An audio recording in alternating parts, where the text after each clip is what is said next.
માણસ ગુજરી જાય ને પછી એની નનામીને ટેકો આપવા માટે પડાપડી કરે, પણ યસ યસ જીવતો હોય ત્યારે આમાંનો એકે બાણા ટેકો નથી આપતો. ખરેખર જો આમાં કોળી સમાજ પ્રત્યેના હિત શું હોય એવા લોકો જો હોત તો નોન પોલિટિકલ લીડર્સે આગળ આવવું જોઈએ. હવે એકબીજાને હાર તોરા ને એકબીજાને સન્માન, કોઈ આને સાલ ઓઢાડે, તો તમે ભલા માણસ ન્યાય માંગવા નીકળ્યા છો કે નાટક કરવા નીકળ્યા છો? હવે કુંવરજીભાઈ ના ખાસમ ખાસ છે એટલે કોંગ્રેસ ને આમ આદમી પાર્ટીના તો સ્વાભાવિક જ દોડવું હોય ને ઢાળ મળે કે કુળદેવી કે કુળદેવતા જે હોય એના હમ ખાઈને કે જી આના નામે કોઈ રાજનીતિ ખેડવામાં આવશે નહીં. હમ એનાઉન્સમેન્ટ કરવું જોઈએ પ્રેસમાં હમ કે કુંવરજીભાઈ બાવળિયાને ખાસ વિનંતી કે સમારોહમાં હાજર રહે, કારણ કે સમાજની જે પીડા છે એને અમારે મોઢા મોઢ કેવી છે. હાલ આપણે જોઈએ તો વિછિયામાં ઘનશ્યામ રાજપરાની હત્યા થઈને ત્યારબાદ ક્યાંક ને ક્યાંક કોળી સમાજમાં છેલ્લા કેટલાક સમયથી વિરોધ જોવા મળી રહ્યો છે, અને વિરોધ બાદ હવે આપણે જોઈએ તો કોળી સમાજ છે તે લડી લેવાના મૂડમાં પણ દેખાઈ રહ્યો છે, કારણ કે કોળી ઠાકોર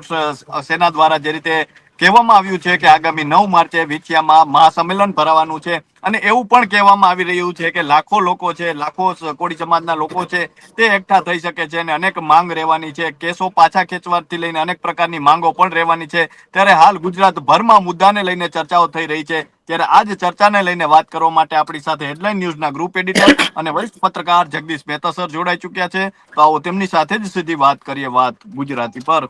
સર, સૌપ્રથમ વાત ગુજરાતીમાં આપનું ખૂબ ખૂબ સ્વાગત કરું છું. જી જી નમસ્કાર.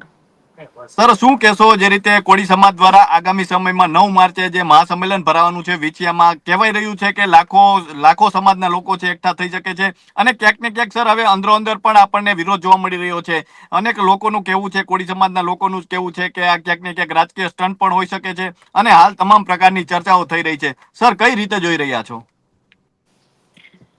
જુઓ કૃપાલસિંહ, હવે કોઈ પણ ક્ષેત્ર એવું બાકી નથી રહ્યું એમાં રાજકીય ચંચુપાત ન હોય. જી. અને આ અત્યારે જે 9મી માર્ચે વિછિયામાં થવાનું છે એમાં તો નરું રાજકારણ હોય એવું પણ બહાર આવી રહ્યું છે. એના નાના સમાજના લોકો કે છે, જી જી એમાં જી મારે તમારે કહેવાની જરૂર નથી. એના નાના હમ સમાજના લોકો કે છે, જી કારણ એવું છે ભાઈ કે ઘનશ્યામ રાજપરા નામના એક વ્યક્તિ જે આરટીઆઈ એક્ટિવિસ્ટ હતા, યસ એની જે હમ હત્યા થઈ 4 4 જી 5 5 વર્ષથી એ યસ ખનન માફિયા સામે લડતા હતા. હમ અને એમાં એક જે અત્યારે જેલમાં છે બધા આરોપીઓના, એને એની હત્યા કરી નાખી જાહેરમાં. યસ. જાહેરમાં હત્યા કરી નાખી પછી કોળી સમાજના કેટલાક લોકોએ એવો આગ્રહ હમ રાખ્યો કે જ્યાં સુધી આના હત્યારાઓ પકડાશે નહીં ત્યાં સુધી અમે મૃતદેહ પણ સ્વીકારશું નહીં. પછી હમ થોડીક સમજાવટ થઈ અને જી કહેવામાં આવ્યું કે અમે હત્યારાને પકડશું. એ વાત કરવામાં આવી એટલે પછી આ લોકો મૃતદેહ લઈ ગયા, એની અંતિમ જી ક્રિયા કરી નાખી વગેરે વગેરે. પણ જે અપેક્ષા કે જે વાયદો, હમ પ્રજાની અપેક્ષા, સરકારી તંત્રનો વાયદો એટલે પોલીસ તંત્રનો, એ હમ વાયદો જે હતો કે આરોપી પકડાશે અને અમે ધડારૂપ સજા કરીશું, ઈ માયલું કાંઈ થયું નહીં. શું હમ કામ? જેની ઉપર આરોપ છે એની હમ ઉપર બીજો એવો આરોપ પણ છે કે ઈ કેબિનેટ મંત્રી કુંવરજીભાઈ બાવળિયાના ખાસમ ખાસ છે. હમ એટલે હવે કુંવરજીભાઈ ના ખાસમ ખાસ છે એટલે કોંગ્રેસ ને આમ આદમી પાર્ટીના તો સ્વાભાવિક જ દોડવું હોય ને ઢાળ મળે. જી જી. અને કોળી સમાજમાં ઉમેશ મકવાણા બોટાદ યસ થી તમે યસ જાણો છો આમ આદમી યસ પાર્ટીના ધારાસભ્ય છે ને જી કોળી સમાજના છે. હમ કોંગ્રેસના કેટલાક નેતાઓ એને બુદ્ધિપૂર્વક પછી કીધું કે હવે જ્યારે દરેક જગ્યાએ અપરાધીઓ જે હોય એને પાઠ ભણાવવા માટે વરઘોડા કાઢવાની ગૃહમંત્રી શ્રી જાહેરમાં અપીલ કરતા હોય અથવા તો પોલીસ લોકોને આહવાન કરતા હોય હમ તો ઓબ્વિયસલી અહીંયા પણ થવું જોઈએ વિછિયામાં પણ. જી હમ કારણ કે હત્યા કરી નાખીને એ પણ આરટીઆઈ એક્ટિવિસ્ટની જે લડતા હતા ભ્રષ્ટાચારની સામે. હમ એટલે જે ઘનશ્યામ રાજપરા છે એના પરિવારજનોથી માંડીને બધા લોકો એમાં આક્રોશિત થયા હતા, અને એ સ્વાભાવિક વાત છે. હમ પણ પછી શું થાય છે, હવે કોળી ઠાકોર સેના એ બધું ભેગું થઈને મહાસંમેલન, હમ બોલો 9મી તારીખે, યસ. અને એમાંય કે કુંવરજીભાઈ બાવળિયા કેમ કઈ બોલતા નથી. જયારે ઘટના બની એને જયારે હોબાળો થયો ત્યાર પછી કુંવરજી બાવળિયા ત્યાં પોલીસ મથકે પણ ગયા હતા, હમ આશ્વાસન આપ્યું હતું. એને કઈ બહુ હમ કાર્યવાહી ધડારૂપ નથી કરી, આશ્વાસન આપ્યું હતું ભાઈ ન્યાય મળશે, તો સમજતું તમે ન જી કહો તો ન્યાય તો મળવો જ જોઈએ ને. એમાં કુંવરજીભાઈએ કાંઈ વધારાની વાત કરી નથી. જી પણ સમાજ છે, સમાજને એમ છે કે ભાઈ આપણા સમાજનું વાત છે ને આવી રીતે હત્યા થઈ ગઈ તો કમસે કમ મિનિસ્ટર તરીકે, એક તો પોતે કોળી છે કુંવરજીભાઈ, વળી અખિલ ભારતીય કોળી સમાજના વડા છે, ખાલી ગુજરાતના નહીં, હમ અને કેબિનેટ મિનિસ્ટર છે. તો જી અપેક્ષા વિશેષ હોય એમાં ના નહીં. હવે એ અપેક્ષા ફળીભૂત ન થઈ એટલે અત્યારે 9મી માર્ચે આ યસ મહાસંમેલનનું આયોજન કરવામાં આવ્યું. પણ તમને કહું સાહેબ, જી વાત હવે રાજકારણની એટલા માટે છે, એક તો પહેલી વાત, જે લોકો અત્યારે આ મહાસંમેલન બોલાવી રહ્યા છે એની ઉપર સીધી કે આડકતરી રીતે એવી છાપ છે કે ઈ કોંગ્રેસ અથવા આમ આદમી પાર્ટીના લોકો છે. હમ યસ પેલી વાત તો ઈ. હમ ખરેખર જો આમાં કોળી સમાજ પ્રત્યેના હિત શું હોય એવા લોકો જો હોત તો નોન પોલિટિકલ લીડર્સે આગળ આવવું જોઈએ, કેવળ સામાજિક અગ્રણીએ. હમ જેમ કે જી તમે પાટીદારની વાત હવે હાર્દિક પટેલ કરે એ ના હાલે, હવે હમ ના હાલે, કારણ કે એ યસ ભાજપના ધારાસભ્ય છે. હમ લાલજી પટેલ કે એ હાલે, હમ કારણ કે એ કોઈ પક્ષમાં નથી અને એ યસ બિલકુલ સમાજ માટે જ લડે છે. હમ એવી રીતે આમાં કોળી સમાજના જ લોકોએ આ સંમેલનના ધરોહર બનવા જોઈતા હતા અને એજન્ડા એક જ હોવો જોઈએ કે હમ આપણો એજન્ડા, હવે આમાં તમે જુઓ અત્યારે તો મહાસંમેલન થી પાછો પ્રસંગ જાણે કોઈ આનંદ ઉત્સવ નો હોય એવું છે. માંડવા બાંડવા હમ નખાઈ ગયા છે, ચારેકોર બધાના નોતરા પાઠવાઈ ગયા છે ને જેમ કંકોત્રી લખવાની હોય એવી રીતના બધાના સોશિયલ મીડિયામાં બધું હું આવું છું, હું આવું છું એમ કરીને બધા પોતપોતાની રીતે જાહેર કરી હતી. હવે એકબીજાના હાર તોરા ને એકબીજાને સન્માન ને કોઈ આને સાલ ઓઢાડે, તો તમે ભલા માણસ ન્યાય માગવા નીકળ્યા છો કે નાટક કરવા નીકળ્યા છો? જી ન્યાય જ માગવું હોય તો આ ડખો કરવાની ક્યાં જરૂર છે? દીપ પ્રાગટ્ય ને હાર તોરા ને છગનભાઈ નું મગનભાઈ સન્માન કરે, મગનભાઈ હમ ઘનશ્યામભાઈ રાજપરા ઓફ થઈ ગયા અને એને ટૂંકમાં મારીને હમ એની હત્યા થઈ, તો એની હત્યાનો ન્યાય માગવામાં પછી આમાં મુહૂર્ત જોવાનું હોય ક્યાંય ભલા માણસ? જી એટલે એટલે આ બધું એટલે ઈ નાટક લાગે છે રાજકીય. અને એમાંય મેં હમ તમને કીધું આમ આદમી ને કોંગ્રેસના લોકો ભળી ગયા. હવે તમે જી વિચાર કરો એમાં જેટલા પણ કેસ થયા છે આ વિછ્યા પ્રકરણમાં, કારણ હમ કે પછી જયારે લાશ નહીં સંભાળીએ એમ કરીને કોળી સમાજ જયારે ઉમટી યસ પડ્યો તો પોલીસ મથકે, ત્યાં ટીયર ગેસ યસ છોડવામાં આવ્યા, હવામાં ફાયરિંગ કરવામાં આવ્યું, હમ પોલીસે લાઠીચાર્જ જી કરવો પડ્યો એમાં, અને પછી કેટલાક 60-70 જણાની અટકાયત થઈ અથવા તો એની ઉપર કેસ થયા. હમ હવે આ લોકો એમ કે છે કે પાટીદારની તર્જ ઉપર જે રીતે પાટીદારોના કેસ પાછા ખેંચી લેવામાં આવ્યા એવી યસ રીતે યસ આ કેસ પર પાછા ખેંચી લ્યો. જી હવે આ જે સામાજિક પ્રેશર છે હમ એ પછી વકરશે તો બગડશે. હમ ઈ કોળી યસ સમાજના લોકો છે ને તમે એને છોડી દેવા જોઈએ. ક્યાંક તો અપરાધ કર્યો છે ઈધર યા ઉધર, પોલીસે કર્યો છે, હમ એમાં ના નથી કેતા કે પોલીસે વરઘોડો હમ ધારો કે ન કાઢ્યો કે એને અપરાધ ઘટના ન તો એને અમે એફઆરઆઈ કરો ને, એફઆઈઆર કરો. હમ હમ કાનૂની કાર્યવાહી કરવાના બદલે સમાજ કે ધર્મ કે જ્ઞાતિ કે વર્ગ કે એના નામે જયારે બધું ખેલાશે ને જી તો કાયદાનું શાસન જ ન રહીએ ભલામણા. હમ હમ એમ આ કેસમાં હવે જે પોલિટિકલી થઈ રહ્યું છે એટલે એ સંદેહના ઘેરામાં છે. હમ કારણ કે માગણી તમારી એક હોય એ તો ઠીક જ છે. એમાં હમ મહાસંમેલન બોલાવો છો, એટલો ખર્ચો કરો છો, સોશિયલ મીડિયામાં એક્ટિવ થઈ ગયા છો, કુંવરજીભાઈને પાડી દેવા છે ને હવે હું નહીં કે તું નહીં એવું બધું કરો છો. હમ ખરા અર્થમાં જો મિત્ર કૃપાલસિંહ, ખરા અર્થમાં જો જી સમાજની સેવા તમારે કરવી હોય તો હમ એના પરિવાર જે ઘનશ્યામભાઈ રાજપરાના ઘરે લોકોએ જે તે દિવસે અને આજે પણ જવું જોઈએ. સૌથી જી પહેલા તો એની સામાજિક સુરક્ષાની જવાબદારી ઉપાડવી જોઈએ. એની યસ પત્ની જે છે એ આત્મનિર્ભર પોતાના પગ ઉપર ઉભી રહી શકે એવી એની આર્થિક વ્યવસ્થા કરવી જોઈએ. અને એને હમ બાળ બચ્ચા હોય તો એની શિક્ષણ ઇત્યાદિની પણ જવાબદારી સમાજે સ્વીકારી લેવી જોઈએ. અને હમ બધાય તમે ભેગા થઈને વાત તો તમારે એટલે કે જે ભેગા થવાના છે ઓડિયન્સ, જે લોકો ડોમમાં બેસવાના છે, હવે જી એને તો કઈ કરવાનું થતું નથી સાંભળવા સિવાય.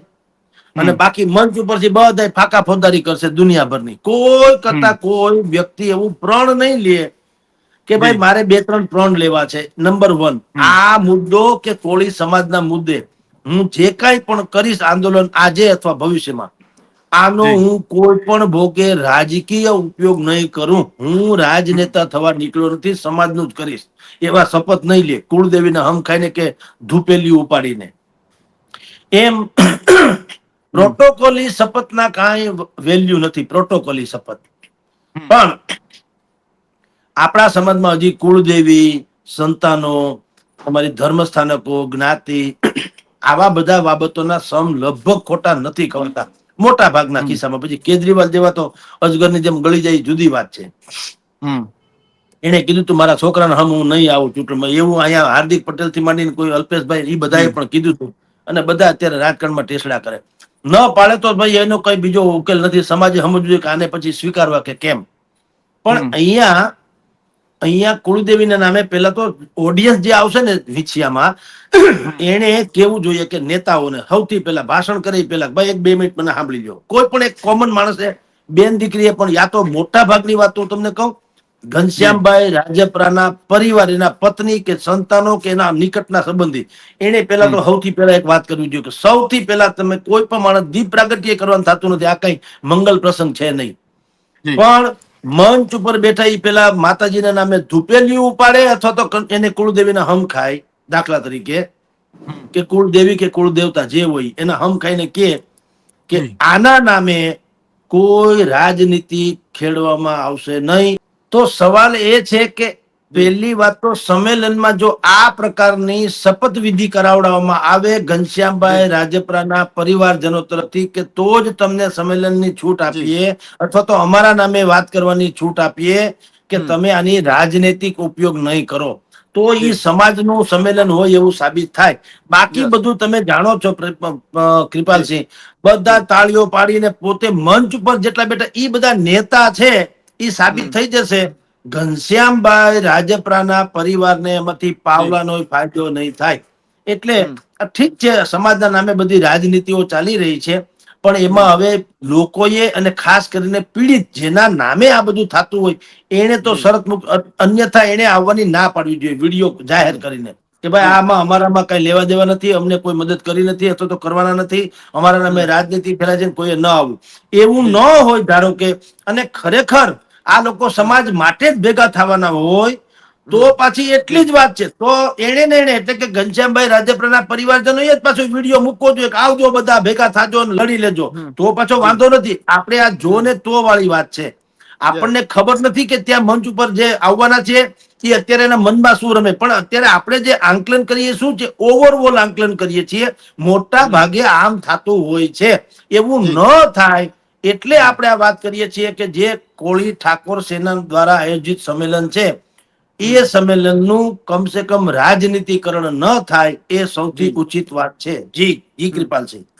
સર આપણે જોઈએ તો જે સંમેલન થવાનું છે ને પ્રવીણભાઈ કોળી છે તેમના દ્વારા આગેવાન છે કોળી સમાજના, તેમના દ્વારા પણ કહેવામાં આવ્યું છે કે આમાં ખાસ કરીને આમ આદમી પાર્ટીના જે નેતા છે અથવા કોંગ્રેસના નેતા છે તેમને સ્ટેજ આપવામાં આવશે અને જે ભાજપના નેતા છે તેમને કદાચ સ્ટેજ આપવામાં નહીં આવે, તે પ્રકારની પણ તેમના દ્વારા વાતો કરવામાં આવી છે. અને સર આપણે જોઈએ તો આવા અનેક સંમેલનો આપણે અગાઉ પણ જોઈ ચૂક્યા છીએ.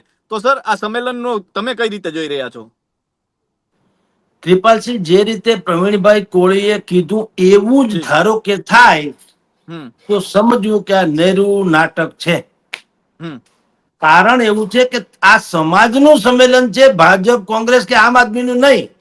જી આ સમાજ, હવે ભારતીય જનતા પાર્ટીમાં ધારો કે કોઈ તમારા કોળી સમાજના અગ્રણી છે તો તમે હમ એને ભાજપના છે એટલે ન બોલાવો, એનો અર્થ એમ છે કે તમે ભાજપની વિરુદ્ધ માણસોને સંમેલન બોલાવો એટલે રાજનીતિ થઈ.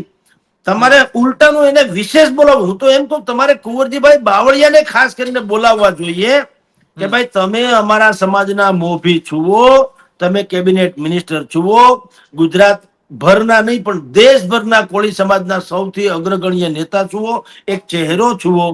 તમે આવીને સમાજને આશ્વાસન આપો, બોલો અમારો આ પ્રશ્ન છે, તમે હમ એને જવાબ આપો. સરકાર તરફથી તમે શું કહેવા માંગો છો? સમાજને ગળે ઉતરે તો અમને કઈ વાંધો નથી. હમ અમે કોઈ ઠેકો લઈને એમ કે નથી બેઠા. આ ઓડિયન્સ બેઠું જુઓ, 5-7-10 હજાર જે લોકો આવે તે આટલા હમ લોકો બેઠા છે, તમે એની સામે કહી દો સરકાર તરફથી તમારો જવાબ શું છે. હમ એને કેવું જોઈએ.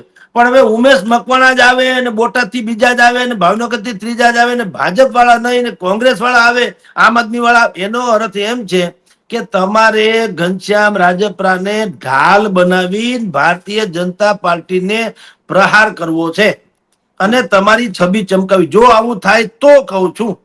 જી જી એટલે આયોજકોએ પણ બિલકુલ ભરત ગૂંથણ કરવામાં કાળજી રાખવી પડશે. હું તો કહું હજી 9 તારીખને ઘણી વાર છે. એનાઉન્સમેન્ટ કરવું જોઈએ પ્રેસમાં હમ કે કુંવરજીભાઈ બાવળિયાને ખાસ વિનંતી કે આ સમારોહમાં હાજર રહે, કારણ કે સમાજની જે પીડા છે એને અમારે મોઢા મોઢ કેવી છે. યસ હમ પણ તમે એને અલગ રાખો, એનો અર્થ જ ઈ થયું કે આ બધા રાજકીય બાબતો થઈ ગઈ અને તમારે બધાએ ભેગા થઈને ખીચડી ખાઈ લેવી છે. જનતાનું સમાજનું જે થાવું ઈ થાય. તો પછી મેં કીધું તેમ સંમેલન જગ્યાએ રહેશે. ન્યાયને લગતી વાત છે એ એમાં કઈ મળે એમ લાગતું નથી. ખાલી જી ઘનશ્યામભાઈ રાજપરાનો ઉપયોગ થાય કેવળ, બીજું કશું જ નહીં. હમ જી, પણ એને કોઈ ઉપયોગી નહીં થાય સમાજમાં. જી હમ સવાલ એટલો છે. જી સર, ન્યાય મળી શકશે? જુઓ, એવું છે ભાઈ, ન્યાય 100% મળે, ન મળે એવું નથી, પણ એના હમ માટે તેને પેશન ને જનૂન હોવું જોઈએ. હું હમ તમને એમ કહું, 4 વર્ષથી ઘનશ્યામભાઈ રાજપરા ખનન માફિયા સામે લડતા હતા, હમ રાઈટ? જી તેદી સમાજ ક્યાં ગયો તો મને કયો? હમ આરટીઆઈ એક્ટિવિસ્ટ તરીકે એને અનેક વખત છાપાઓમાં એટલે પેલા સરકાર પાસેથી યસ વિગતો માગી, પછી હમ છાપામાં આપ્યું. એને અનેક વાર ધમકીઓ મળી, એની ઉપર હલ્લા ગુલ્લા થયા. છાપામાં હમ સાચું ખોટું જે હોય આવ્યું. તેથી આ જ કોળી ઠાકોર સમાજથી માંડીને જેટલા પણ ગ્રુપ છે, કોળી જી સમાજના સામાજિક સંગઠનો છે, એને તે દિવસે કેમ હમ એક પ્રેસ નોટ મોકલીને સમર્થન જાહેર ન કર્યું ઘનશ્યામભાઈ જી રાજપરાને હમ કે ભાઈ તમે લડી લ્યો, અમે તમારી હારે છીએ, બેઠા છીએ, કોઈની મજાલ છે તમને કઈ હેરાન કરે? તમે કોળી સમાજનું રતન હમ છો, તમે તો ખનન માફિયા કે જી ભ્રષ્ટાચારની સામે લડો છો. એમ સમર્થન કે હમ ટેકો તો આપવો જોઈએ. આપણે ત્યાં જી કૃપાલસિંહ વાત એવી બને છે, માણસ ગુજરી જાય ને પછી એની હમ નનામીને ટેકો આપવા માટે પડાપડી કરે, પણ યસ જીવતો યસ હોય ત્યારે આમાંનો એકે બાણા ટેકો નથી આપતો. નહીં તો આ યસ નનામીનો વારોય ના આવે. હમ જીવતા ટેકાની રાઈટ જરૂરત ઈ નથી આપ્યો, હમ એટલે જણ મરી જાય પછી નનામીમાં ટેકો આપવામાં હું ફોટા પડાવે, અથવા તો એના સગાવાલાને ખબર પડે જગદીશભાઈ આવી ગયા હતા. એટલે આ રાઈટ આપણી છે ને નીતિગત આપણી ભ્રષ્ટ નીતિ છે કે આપણે યસ ફેબ્રિકેટેડ યસ વાતો કરીએ, કોકને હારું લગાડવા ને આપણું હારું દેખાડવા ને, યસ ટૂંકમાં મનમાં જુદી વાત હમ છે. આ તો તમને કોઈને એમ ન લાગે ફલાણાભાઈ જી કેમ દેખાડે ને એટલે હું 2 ઘડી નનામી ઉપાડી લઉં, પણ ભલામણા ઈ જરૂર હમ ટેકાની જીવતો ત્યારે હતી. ઘનશ્યામભાઈ રાજપરા 4 રાઈટ વર્ષથી લડતા હતા એવું છાપામાં આવ્યું, તો ધૂળ પડી આ નેતાઓને કે હમ તે દિવસે કોઈ ભોજ્યો ભાઈની હારે ના આવ્યો ને હવે એના મળદા ઉપર જયાફત જી ઉડાડવા નીકળ્યા હોય એવું લાગે તો એ સ્વાભાવિક જ લાગે. એમાં ભાજપ હમ કોંગ્રેસ વાળાનો ક્યાં સવાલ છે? દરેક સમજુ માણસને હમ દરેકને લાગે તમે એ જીવતા હતા ત્યારે કાં કોઈએ ટેકો આપ્યો? એ તમારો લડત કરનારો કોળી સમાજનો હમ યુવક નતો ભાઈ? તેથી તમને કેમ નથી કે એક હમ માણસ એકલો લડે છે તો આપણા સમાજનો, સમાજે કરવાનું બીજું શું હોય? જી સમાજે એવું જ કરવું જોઈએ, એના સમાજના જે કોઈ લોકો જે હમ તે ક્ષેત્રમાં સંઘર્ષ કરતા હોય એને સમર્થન, નૈતિક સમર્થનની વાત કરું, તેથી ક્યાં ફાળાફળની વાત હતી. જો હમ આજ કોળી જી ઠાકોર સેના સમાજ કે જે કઈ નામ આવે છે, એ બધી જ હમ સંસ્થાઓએ જે તે સમયે જયારે આ ભાઈ ઘનશ્યામભાઈ રાજપરા લડતા હતા ત્યારે જો ખાલી છાપામાં પ્રેસ નોટ પૂરતી વાતે કરી હોત કે અમારો ટેકો છે, ઘનશ્યામભાઈ ને ડરતા નહીં, જી ઘનશ્યામભાઈ અમે તમારી સાથે છીએ, તમને કોઈ ધાક ધમકી આપે તો અમને ફોન કરજો, અમે પોલીસ થી માંડીને બધાને રજૂઆત કરશું, અખબારોમાં છપાવશું અને તમારે કઈ મૂંઝાવાનું થતું નથી. તો તમને અધિકાર છે ઘનશ્યામભાઈ ના નામે અત્યારે રાજનીતિથી માંડીને જે કઈ કરવા જઈ રહ્યા છો એ કરવાનો. પણ તે દિવસે તમારામાંથી કોઈ હમ ગોતે જડતો નતો. તેથી અડધા પડધા તો એમ વાત કરતા હતા જી કે આરટીઆઈ એક્ટિવિસ્ટ ની નામે રાજપરા જે છે એ પોતાની હમ ધાક જમાવે છે, પૈસા પડાવે છે. એવાય કેટલાય હમ લોકો હતા. લ્યો, જી હમ કારણ શું છે? આપણે ત્યાં જી સમાજમાં હરસુર ગઢવી આપણા જે બહુ મૂર્ધન્ય હાસ્યકાર એટલે કે યસ ગંભીર યસ હાસ્યકાર થઈ ગયા, યસ એને એક વખત બહુ સારી વાત રાઈટ કરી હતી કે એક દિવસ કે હું છાપું વાંચતો હતો અને છાપામાં હમ આપણા દેશના સૌથી મોટા નેતા એના વિશે મેં વાંચ્યું હમ કે હમ આ નવીનડીઓ છે, એટલે કે નવતર છે, પરિપક્વ નથી. એમ આ નવીનડીઓ છે, હમ આને કઈ આવડતું નથી, હર્યા ફેર્યા હમ કરે છે દુનિયામાં, આ બધું વેચી નાખશે દેશ, આનામાં બુદ્ધિ નથી, કોક આને અવળે માર્ગે દોરી દેશે, આને જી ધરાતલ વસ્તુનું જ્ઞાન નથી. તો હમ કે મેં આખું છાપું વાંચ્યું, મને એમ થયું અવડો મોટો દેશ અને આવા ખરાબ માણસની નેતૃત્વ હેઠળ વયું ગયું. આ તો બહુ ગજબ કહેવાય કે આવા જી. માણસને ન્યા કોને બિગાડ્યો, આ તો ન જ થવું જોઈએ એવું કે મને થયું. યસ. પછી જી. બીજો જ દિવસ આવ્યો ઈ કે બીજા દિવસે મને એમ થયું કે જો આટલું મોટું છાપામાં આવ્યું હતું તો સમાજમાં કાંઈક તો ક્રાંતિ આવી છે, એટલે સમાજે કાંઈ એને કાઢી મૂક્યો કે કાંઈક બળવો કરવાની જાહેરાત કરી છે. એટલે મેં વળી ઈ ઉત્કંઠાવશ બીજા દિવસનું ઈ કે છાપું લીધું તો ઈ કે મારું તો વાંખું ફાટી રહી. હું ઈ કે છાપામાં જે છાપાનું નામ હોય ને, ટાઇટલ, સંદેશ, ગુજરાત, ભાસ્કર, યસ, જે યસ, કઈ એને છાપાનું યસ. ટાઇટલ હા. લોગો, જી. ઈ કે ઈ હેઠે અડધી જી. કાઠીએ ધ્વજ ફરકે એમ ઈ હેઠે ઉતરી ગયો તો, અને દેશ મહાન સપૂત ગુમાવ્યો, અને વિઝનરી નેતા ગુમાવ્યો, અને આશાનું કિરણ હતું વયું ગયું, ને મહાન. તો મને એમ થયું કે આ કોની વાત કરે. ગઈકાલે તો ઓલો ખરાબ હતો એને ઈ છે ને આજે આ એક દીમાં હારો થઈ ગયો કે કેમ થયું. જોયું તો બે એક જ માણસની વાત જી. હતી, ખાલી ફેર એટલો હતો ઓલો ગઈકાલે જીવતા હતા આજે ગુજરી જી. ગયા. એટલે ટૂંકમાં આ દેશમાં યસ, મહાન યસ. થવું હોય તો ગુજરી જવું પડે. રાઈટ. એની જેમ આ ઘનશ્યામભાઈ રાજપરાનું છે. જીવતા હતા ત્યારે હંતા ટાટિયા ખેંચતા હતા કે જી. આરટીઆઈ એક્ટિવિસ્ટ તરીકે જી. જરી ખાય છે, મારી ખાય છે, વગેરે વગેરે. અને હવે એ ગુજરી ગયા તો કે આપણા જી. સમાજનું ગૌરવ હતું, ફલાણું હતું, સમાજ એને સાખી નહીં લે. તો ભલા માણસ જીવતા હતા તેથી 4 વર્ષ સુધી જી. એકલા જજુમાં, ત્યારે સમાજ ક્યાં ગયો હતો. એટલે તમારા પ્રશ્નનો જવાબ તમે એમ કહો ન્યાય મળશે. હું તમને કહું ન્યાય માંગવા નીકળ્યા છે ક્યાંય લોકોથી મળે. એને તો પોતાની યસ, છબી યસ. હવને ચમકે એટલે ઈ બધાને ન્યાય મળી જશે કે અમે મોટા ભા છીએ. ઈ 100% થઈ જવાનું. જેટલા લોકો મંચ ઉપર બેસશે ઈ મોટા ભા છે એમ પોતે માનશે. ઈ તમને કહી દઉં પાછું, જનતા તો ઈથી હવે આગળ જી. વધી ગઈ. જી. તમે તમારા વાહનમાં મને લઈ આવો, સરમે ધર્મે હું આવું, ખાવા પીવાની વ્યવસ્થા કરી દો, સાંજે ઘરે મૂકી જાઓ, તો હું તમારે માન સન્માન કે તમારી સરમે ધર્મે આવવા મને વાંધો હું. પણ એનો અર્થ એ નથી કે તમે મંચ ઉપર છો એટલે અમે તમારા ઓળઘોળ થઈ જાય. હવે ઈ દુનિયા ખતમ થઈ ગઈ. બધાને ખબર યસ. છે કે યસ, હંધાય યસ. પોતપોતાની છબી ચમકાવે છે. નહીતર તો આ હાલત ન થાય ને. મેં તમને કીધું તેમ કૃપાલસિંહ, નહીતર તો એને જી. તેદી નનામીને હું કામ પડાપડી થાય કાંદ દેવા હાટું તેને તેદી ટેકો દીધો હોત તો ભલા માણસ તો આ પછેરા નોબતે ન આવી હોત. એટલે સવાલ એટલો છે કે ન્યાય જી. મળવાની વાત છે. આમ ગામ ગધેડો કરવાથી ન્યાય નહીં મળે. તમારે જીવતા ઘનશ્યામ રાજપરાઓ જેટલા હોય, જે સમાજના જેટલા ઘનશ્યામ રાજપરાઓ હોય, એને જીવતા જીવત ટેકો આપવાની જરૂર છે. ઈ ન્યાય મળ્યો કહેવાય. તો કોઈ અન્યાય કરી જ ન શકે. તો આ હતા હેડલાઇન ન્યૂઝના ગ્રુપ એડિટર અને વરિષ્ઠ પત્રકાર જગદીશ મહેતા સર. અને સરે જે રીતે વાત કરી કે આગામી સમયમાં જે કોળી સમાજનું મહાસંમેલન ભરાવા જઈ રહ્યું છે, તેમાં ખાસ કરીને આ સંમેલન છે તેમાં રાજકીય રંગ ન લાગે તે ખાસ જોવું રહ્યું. અને આગામી સમયમાં સંમેલનમાં ન્યાય મળશે કે કેમ તેના પર પણ અત્યારે સૌથી મોટો પ્રશ્ન છે, તે પણ જોવું રહેશે. તો અત્યારે બસ આટલું જ. ફરી મળતા રહીશું વાત ગુજરાતી પર.